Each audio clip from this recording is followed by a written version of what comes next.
મેળાને લીધે અમારી તો આ વરસાદને લીધે સાવ મજા જ બગડી ગઈ છે. અમે જામનગરથી દર વર્ષે મેળો કરવા આવી છીએ, પણ આ વખતે તો લાગતું નથી કે કાંઈ મજા કરી શકશે અમે લોકો.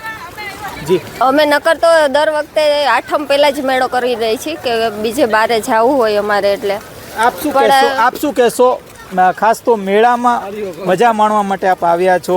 વરસાદ અત્યારે છવાણો છે, લાંબા સમય બાદ. મજા છે, પણ આ સજા થઈ ગઈ છે. રજાની કઈ રહી નથી મજા. મેળો આવો ના આવો રહેશે તો કેટલો ટાઈમ આવું હાલશે? શું કહેશો આપ શું કહેશો? બસ આ ભાઈએ કીધી એવી રીતના જ જે ચંદ્રેશ ચૌહાણ રાજકોટના લોકમેળામાં પાણી કેટલો ટાઈમ થયા? કેટલો ટાઈમ થયા પાણી આટલું છે વરસાદ? એ તો ખબર નહીં, હું હજી આવ્યો જ છું. હા, કેટલા ગોઠણ ડૂબ છે? ગોઠણથી ઓછું, થોડું ઓછું.